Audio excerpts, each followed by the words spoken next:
Certo. Bom dia, boa tarde, boa noite, né? A gente diz para a internet. Quem nos ouve em outros momentos, mais uma oportunidade de juntos, né, rezarmos e falarmos de Deus, de Jesus, de Espiritismo, sempre é bom. Então vamos fechar os nossos olhos numa oração, agradecendo ao nosso Deus Criador por nos ter criado, agradecendo ao nosso irmão maior Jesus Cristo por nos consolar diante da dor e das aflições que todos nós temos neste mundo de provas e expiações, mas também a esperança de dias melhores que Ele nos deu. Muito obrigado, Senhor Jesus. Sempre disseste que se estivéssemos orando em Teu nome estaria entre nós. Então, com a Tua honrosa presença e dos nossos mentores espirituais, nós damos início ao diálogo espírita de hoje. Que seja feita Tua vontade, que assim seja. O tema que eu escolhi é o amor de Deus abraça o infinito.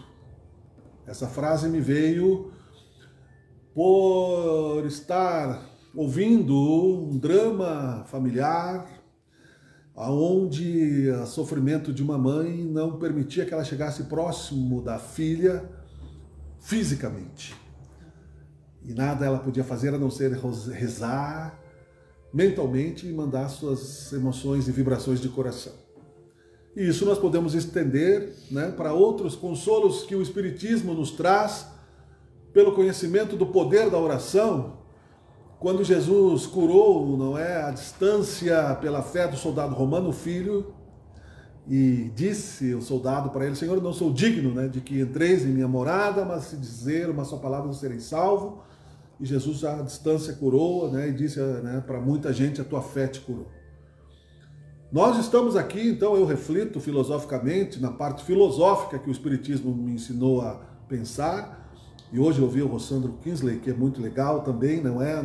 Falando sobre isso, a cura do amor, para me inspirar um pouco, para poder falar aqui, que é isso mesmo que nós estamos vivendo na nossa encarnação. Nós temos que nos salvar para poder ajudar o próximo. Uma questão familiar que eu estava resolvendo agora antes de chegar aqui, uma das minhas irmãs disse que eu quero que as pessoas estejam nos seus lugares. Eu disse: tu não tem esse direito. Não tem o direito, e nós não temos o direito de apontar o compromisso e o dever do próximo, mesmo que ele esteja escancarado na nossa frente. Porque não é o nosso compromisso, não é a nossa consciência. Podemos sugerir, jamais impor, porque a partir do momento que autoritariamente se impõe uma consciência, é necessário que se imponha, então, né, uma fiscalização e uma punição, não é?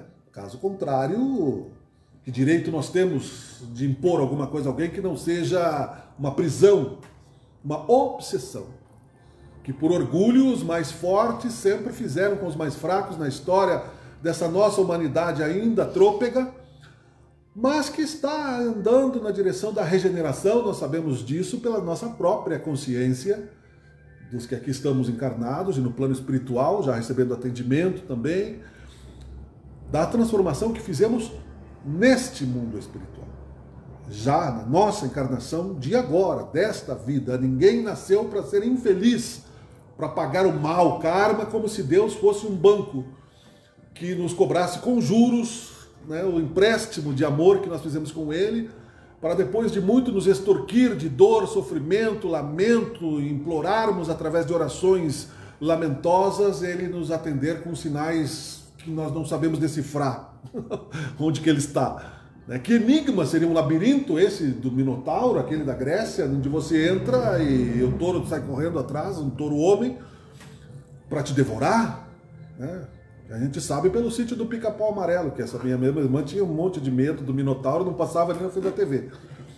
Mas era um mito grego de que, né, um enigma do mal, que nós não sabemos a origem e que nós não sabemos, portanto, como decifrar a solução para os nossos problemas deste mal, que é o amor, que supera, não é que cubra com o véu que vai deixar num porão de apodrecimento os nossos erros.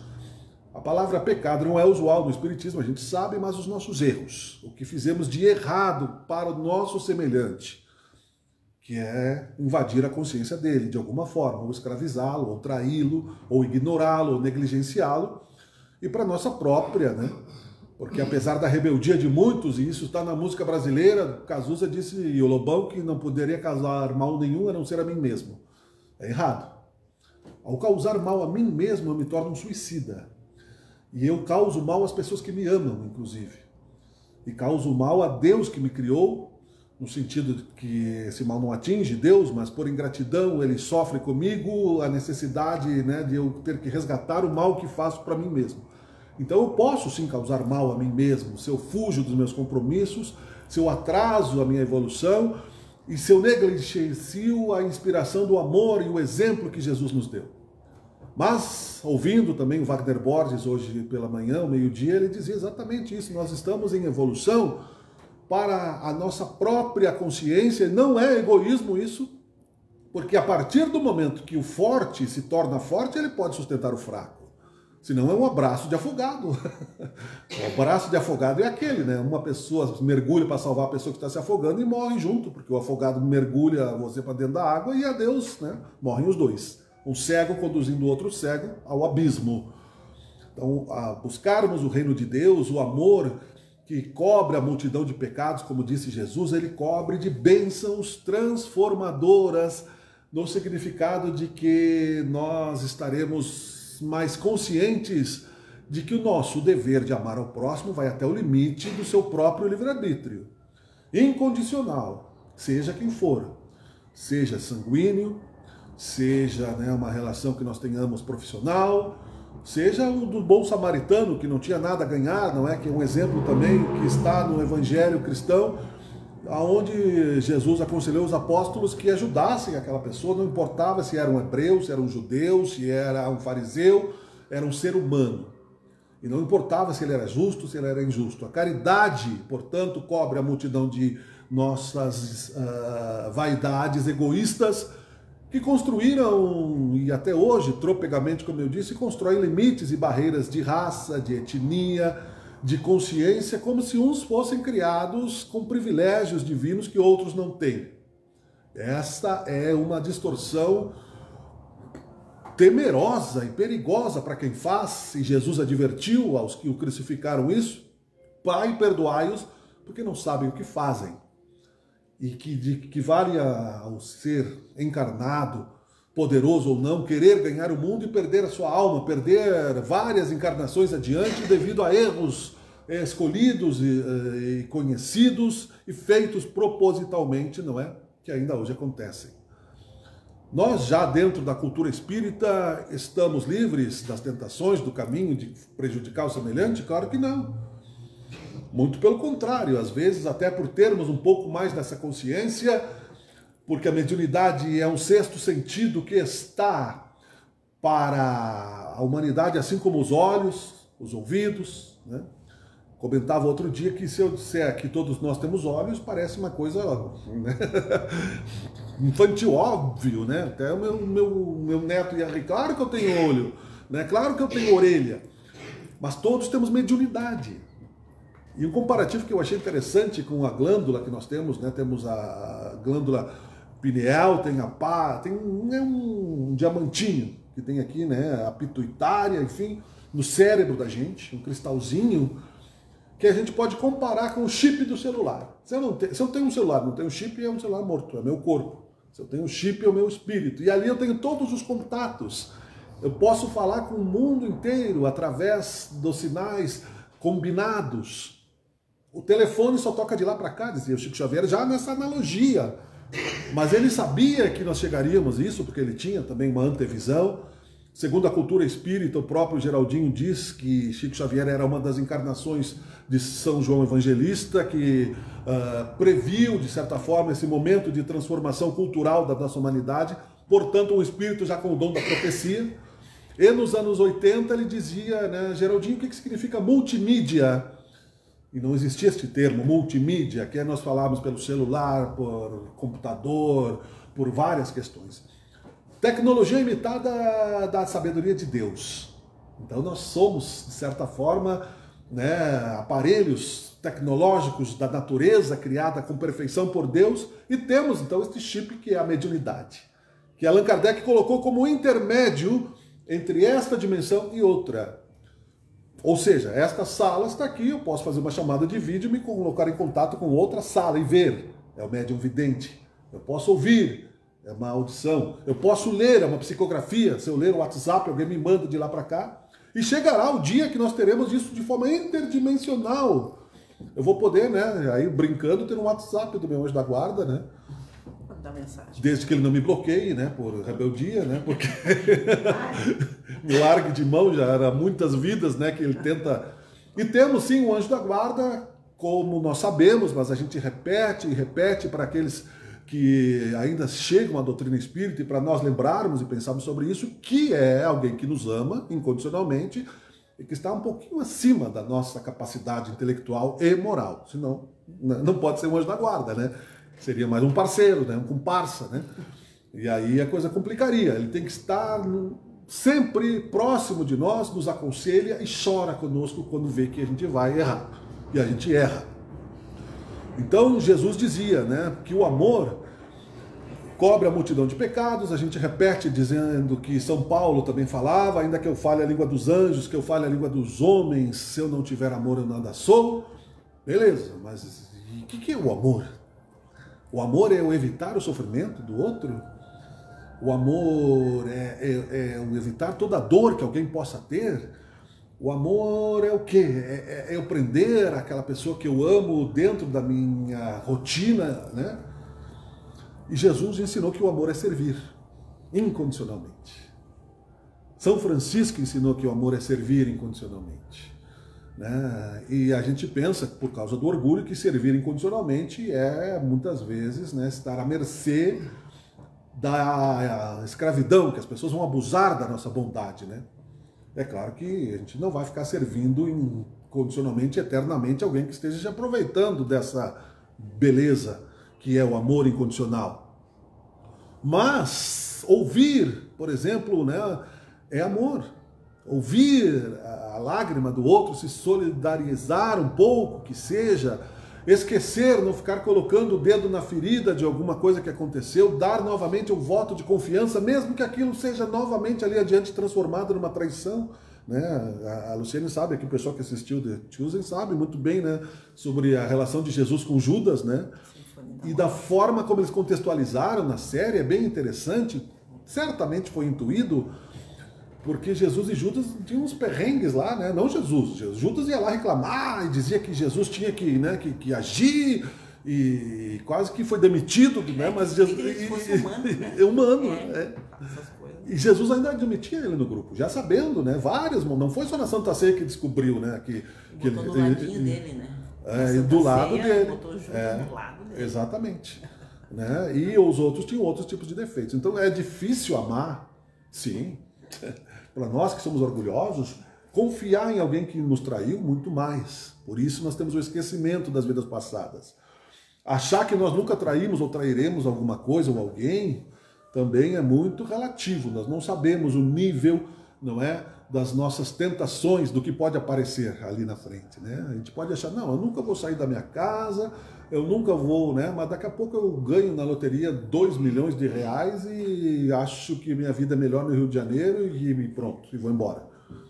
Ah, mas eu apostei 20 anos de um relacionamento que agora tu vai me deixar sozinho, né? Que eu faço da minha vida sem você, como diz o Caetano Veloso na música, né? Sozinho. Então, tem milhares de exemplos que não é nem necessário citar, que se transformam nos nossos dramas domésticos e coletivos de hoje, do mundo em fase final de curso, de provas e expiações, aonde dentro das famílias estão, né, como diz a Maíse Braga, problemas de mais de 800 anos atrás que nós fomos deixando para baixo do tapete, achando que o amor cobre a multidão de pecados com um tapa-olho. Que o amor cobre a multidão de pecados com um lençol, com um biombo. E, de certa forma, né, Deus vai nos dando em parcelas a oportunidade do perdão. Encarna na nossa família alguém que, como primo, como amigo, como parente, que vai nos amar e vai nos trair, como mãe, como pai, né, como filho. O que é mais difícil, quando disse Jesus, é justamente isso.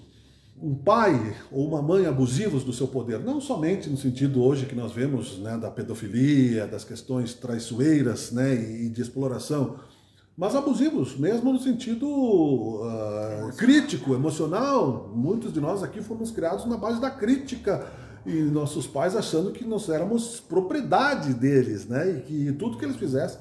E Jesus não disse amar pai e mãe, ele disse honrar pai e mãe. Amar é mais difícil, amar alguém que te fere constantemente, que você com 50, 60 anos não tem ainda capacidade de esquecer, já avô muitas vezes não consegue. Ah, mas o meu pai me criou assim, era para ser.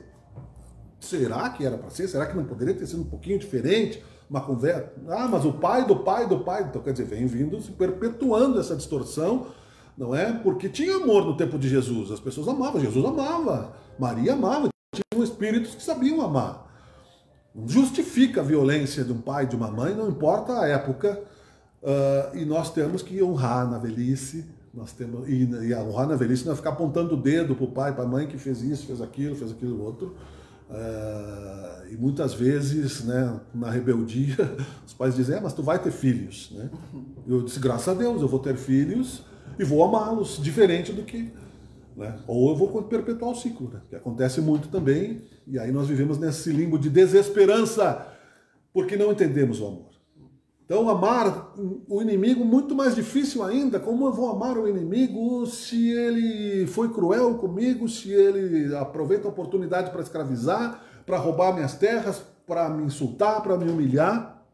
E isso acontece vida após vida, até que ele vire teu filho dentro da tua casa. Se você não abrir mão da vingança e colocar nas mãos da justiça divina, e às vezes é necessário na justiça dos homens, mas não por vingança, por proteção, para que isso se resolva de alguma maneira e essa energia negativa não se transforme em doença, não se transforme em problemas insolúveis, nós também entendemos que foi isso que Jesus quis dizer.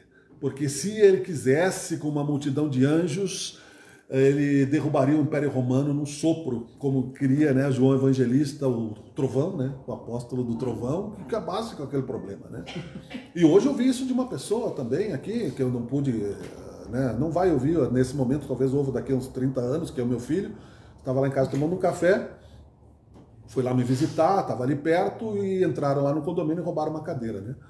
E ele disse, eu por mim, olha, passava com o trator por cima dessa droga, desses craquentos, desses não sei o quê. Eu disse, mas meu filho não é assim, né? Mas eu não entrei num debate, né? Como é que eu vou dizer, E muita gente pensa assim, acaba com a pobreza através da metralhadora, né? E o drogado é bandido, e o ladrão que entrou lá, então, quer dizer, se pudesse, né, a pena de morte. Né? Eu sou prudente, porque se afastaria a família se eu fosse radical e entrar num debate, né, ele já me conhece. Eles todos me conhecem. Então tem evangélicos na família, tem católicos, né? Eu sou espírita porque eu preciso, né, sempre, né, botar uma carga no meu chip de celular, senão eles me cortam o sinal. E eu fico sem contato, né? Então todos nós temos esse intermédio, essa intuição, que nos trouxe a uma casa espírita já mais que uma vez, porque nós sabemos que a vida continua e que nós estamos nos transformando através desses estímulos de coisas que acontecem, que mudam a nossa direção, e aonde nós então vamos refletindo, porque a vida vai continuar independente do que aconteça. Pode acontecer qualquer coisa, né? Por exemplo, assim, muita gente temerosa do fim do mundo, porque o mundo vai acabar agora devido ao Apocalipse. O Apocalipse era uma esperança de João Evangelista. Ele não ia viver até os 100 anos para meter um terror na gente, né? Depois de Jesus mostrar que, né, que aconteceria uma transformação. É o mundo daqueles que são cegos e materialistas que serão arrebanhados para um outro lugar, porque Jesus disse, né, nenhuma ovelha se perderá. Portanto, não é o trovão que vai vir e aniquilar o mal de uma forma. Essas almas, que talvez até a gente esteja nessa provão, né, nesse Enem, né, vai saber, serão arrebanhadas para um outro pasto aonde Jesus vai cuidar. Há muitas moradas na casa de Deus. A porta é estreita, que ele quis dizer, e o festim de núpcias, né, que está também descrito no Evangelho, tem também um significado interessante nesse sentido. Foi feito um banquete, convidados especiais foram lá, mal vestidos, ou seja, impuros, egoístas, queriam sentar primeiros para serem servidos, não é? Sem preocupação nenhuma, e Jesus mandou que chamassem todo mundo, então. Jesus não, né? O dono da festa ali, era uma parábola de Jesus, para que muitos seriam chamados e poucos os escolhidos, porque nem todos estavam vestidos para aquela festa, a túnica nupcial que é branca, que é a nossa aura, que está buscando a nossa energia, ou melhor, dia após dia. Não melhor sobre o outro, melhor sobre nós mesmos, né? Errar e acertar, renunciar às vezes. Em outro entendimento sobre a parábola da figueira seca, que eu não tinha, que o Detiusa me trouxe, a gente acha que, né, Jesus amaldiçoou a árvore porque estava com fome e não conseguiu comer, né? Mas aquela figueira estava dando folhas enganosamente, porque não tinha frutos. A figueira, quando ela não tem frutos, ela é seca. Então Jesus, vendo que tinha folhas, foi lá, procurou frutos e não tinha. Então ele traduziu isso como uma malícia daquela árvore, que somos nós, como árvores, quando somos hipócritas, falsos cristos e falsos profetas, damos folhas, atraímos as pessoas e não temos frutos de amor, né? Atraímos as pessoas para nos servir, né? Eu quero que alguém faça minha comida, que leve meu lixo para fora, né? Que me dê dinheiro, e aí geram os problemas emocionais e morais e a falta de merecimento da nossa própria transformação, que depende somente da nossa vontade. Ajuda-te que o céu te ajudará. Buscai e achareis. Batei e abri-se-vos-á, não é? Mas vai, não peques mais para que algo pior não te aconteça. Ou seja, administra essa energia. Assim como eu tenho que pegar aqui o meu celular quando a memória está abarrotada de coisas. Olha, isso aqui eu não preciso, isso aqui não é legal, isso aqui é um spam, né? As emoções que eu carrego comigo negativamente eu também posso abrir mão. E como é fácil quando a gente compreende. Porque eu, particularmente, acho que o perdão é uma das virtudes mais difíceis de se ter, porque além de nós termos que abrir mão do orgulho, da compensação que nós achamos que temos que merecer porque alguém nos ofendeu, então queremos uma compensação, queremos aplicar uma multa, seja emocional, seja material, e ainda assim, né, queremos a vingança, o espírito vingativo é assim. Só que quando, falando em termos de espiritismo, né, nós conseguimos chegar a um grau de independência emocional que eu consigo perdoar, o meu celular emocional começa a receber mensagem do obsessor, meu obsessor que não quer que eu evolua, envolvido naquela relação que está no plano espiritual às vezes, e da outra pessoa que não quer, que ele acha que não merece o meu perdão e começa a dizer assim, mas tu vai perdoar, mas ele fez isso. Mas tu vai largar, mas tu é bobo. Começam essas coisas vir na nossa cabeça que vão virando paranoias, que se eu não tiver oração para elevar o meu pensamento, eu vou acabar achando que isso é da minha própria consciência e vou achar que é justo que eu cobre essa compensação e não perdoo. Porque o orgulhoso não perdoa mesmo, né? As guerras sempre foram cíclicas. Uma hora um domina, uma hora outro apanha, né? Os gregos que foram escravizados pelos romanos, no segundo momento, eram escravagistas. Eles eram todos bonitinhos, filósofos, todos atletas, todos intelectuais, mas tinha gente que trabalhava para eles, porque o trabalho do dia a dia, do plantar, do semear, do transformar a comida, do cuidar do dia a dia, para eles era de segundo plano. Na Índia existem as castas até hoje, onde os espíritos, né, de alguma casta não podem nem olhar para outra, porque isso é impuro, né, mesmo que eles sejam reencarnacionistas. Nem na sombra. Nem na sombra, né, dos Dalit, sei lá eu o que, dos, né, enfim, dos iogurtes, né, dos gulites, né? E por isso mesmo o orgulho é uma das provas mais dolorosas, que foi inclusive a tentação de Jesus, né? Que no deserto, né, ficou simbolicamente gravado. Jesus fez um esforço muito grande para manter a vibração dele aqui, sabendo que se fechava o cerco das sombras, que não queria semear o cristianismo. Conseguiram, um tempo depois, esculhambar um pouco o cristianismo, tirando a reencarnação, transformando, né, na religião oficial do Império Romano, e o que atrasou mais de 1000 anos a nossa evolução. E a gente estava lá, não vamos achar que a gente é vítima disso. Jesus no deserto, então, tinha lá um líder das sombras que foi lá, te dou o mundo, te ofereço isso e aquilo, né? E Jesus, que estava em sintonia com o Pai, dizia eu e o meu Pai somos um, precisava para abrir aquela sombra densa que se fechava, usar todo o seu poder intelectual e emocional para chegar à luz de Deus até ele, que suou sangue, pelo esforço físico que ele estava fazendo. Então, que se ele não fosse crucificado, a sombra estava tão densa que o corpo dele não ia aguentar. Ele ia se desintegrar pela força de um espírito, como se eu pegasse um balão de gás e quisesse enfiar embaixo de uma piscina. A gente sabe que não dá, porque o gás vai querer subir e a gente tem que fazer força, né? Então, o corpo de Jesus espiritual queria subir, o espírito, mas ele estava preso aqui nas sombras né, da cobertura do umbral, que eu digo às vezes que é o nosso planeta Terra, né? E disse, não sabemos o que fazemos. Estamos aqui, então, tendo que enfrentar a morte, o desafio, a doença, a velhice às vezes desassistida, a ingratidão, tudo aquilo que nós deixamos para depois, procrastinamos, né? Como diz a palavra, amanhã eu faço, e o tempo vai passando. Então a nossa escola agora é dos trabalhadores da última hora. O trabalhador da última hora, ele chegou sem saber o trabalho, mas foi mesmo assim empregado por Jesus. Então se ele não sabe o trabalho, ele pode até ter chance de encontrar algum emprego, mas ele primeiro vai ter que aprender a fazer o trabalho. Então ele vai ter que ser ensinado pelo outro semelhante, né? O mais, que vai ter caridade de recebê-lo. O mais forte ensina o mais fraco.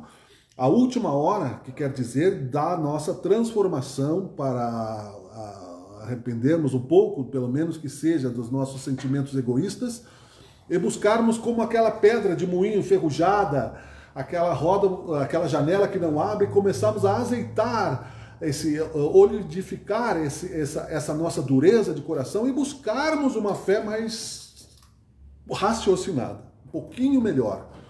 Porque todo dia vai acontecer uma coisa que vai nos dizer, puxa vida, mas não tenho paz, e não teremos mesmo, né? O próprio, né, citado antes aqui, que na exposição, Robson Pinheiro, não era o outro que eu falei, ele disse, nós estamos sempre em provação, se não for externamente, é internamente, não é? Na nossa, o que importa é o raciocínio mesmo, né? Que é na nossa transformação interior. Estou comigo sempre me pressionando, porque o tempo passa, eu vou envelhecer, eu vou desencarnar e daí? O espírito não vai morrer, felizmente, a gente já sabe disso, mas eu tenho aqueles que eu amo, que ainda não evoluíram, e como será depois, qual o trabalho que eu tenho que fazer, o que eu preciso fazer para equilibrar o plano físico, que precisa de mim, não posso também abandonar tudo e virar São Francisco, a gente não tem essa condição espiritual, se a gente tentar virar São Francisco, o primeiro cheeseburger que tiver, a gente já vai pedir comida, né? O primeiro bar a gente já vai parar, porque não tem condição, a gente não, né? São Francisco, quando veio lá da Turquia, que foi a pé com o companheiro dele, né? São Leão, né? Acho que era, não foi recebido no próprio mosteiro dele, né? Não identificaram. Não identificaram, mas podia ser dois mendigos, né? Ele bateu na porta, criou, né, a questão e começou a rir. Porque ele achou engraçadíssimo, né?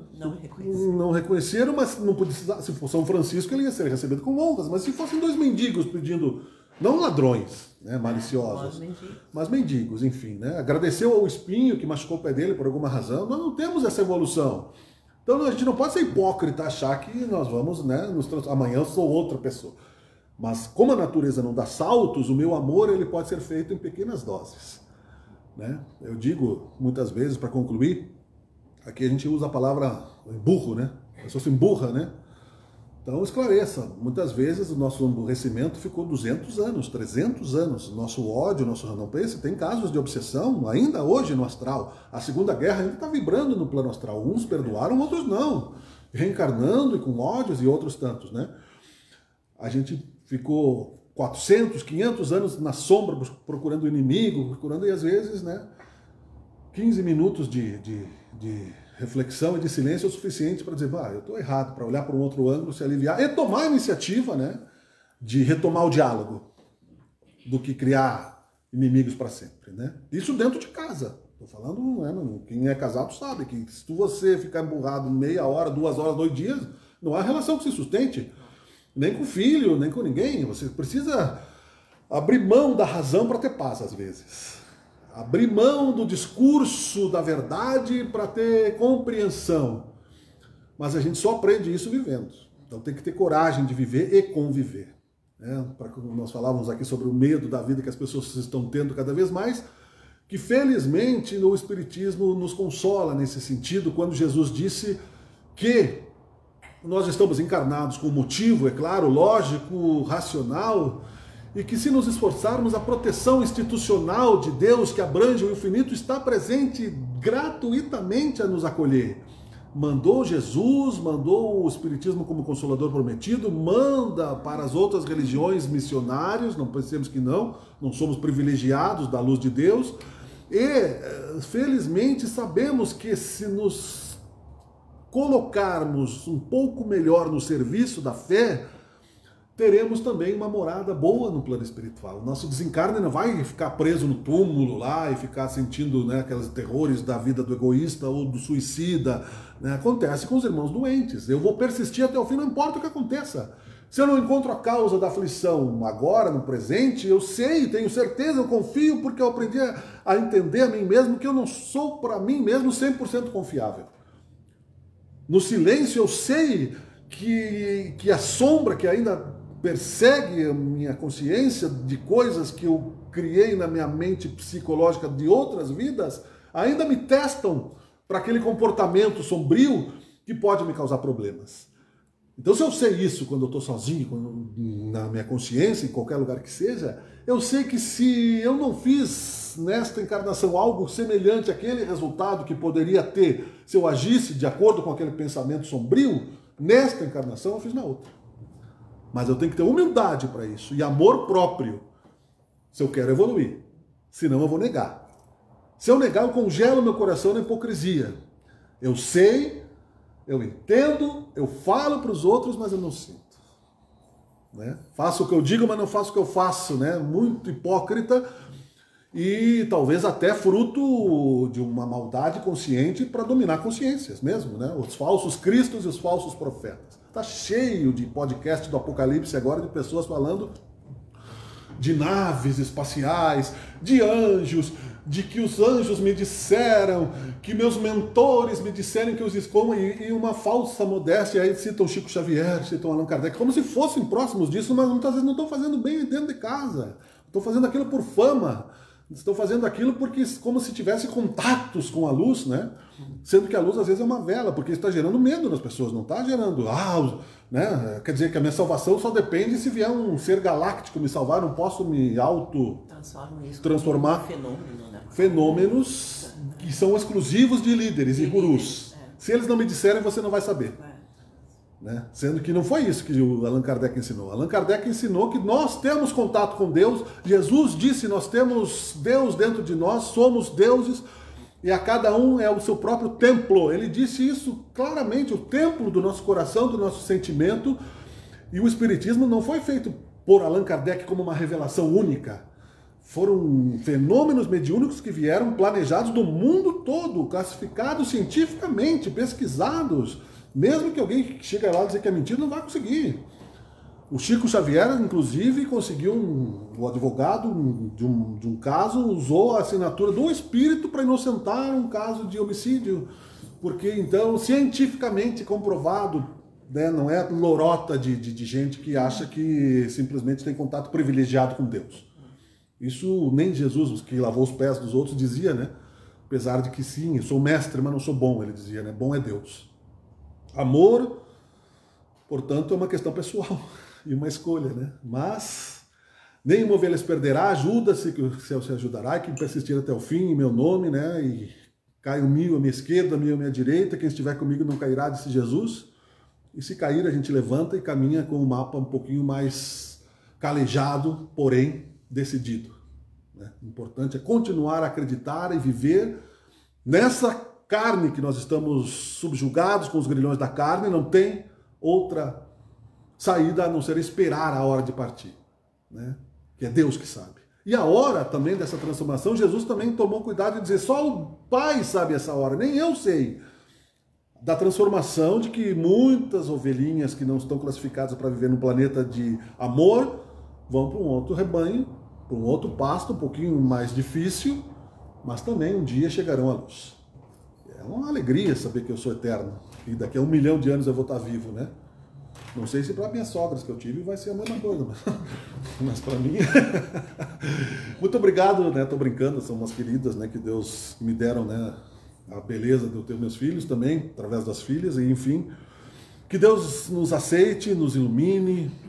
E agradecendo o Senhor por este momento, que as nossas palavras nos toquem também no sentido da prática do amor e que possamos juntos recomeçar. Quantas vezes for preciso, sabendo que por mais que seja endurecido o nosso terreno emocional de vidas e vidas que vivemos na direção contrária à fé e ao amor, alguma coisa sempre resta no solo e até mesmo dentre as frestas do asfalto nasce a beleza de uma flor. Se somos ainda esse asfalto infértil, Senhor, que nós possamos romper de uma pequena raiz e com aquilo que fragmentado fique em nossa consciência, nos seja como tábua de salvação para o amor, que nos liberta. Muito obrigado, Senhor Jesus, por nos dar toda esta espiritualidade viva sobre o Espiritismo e que os nossos outros irmãos em fé também recebam essas bênçãos. Seja feita a tua vontade, que assim seja. Obrigado.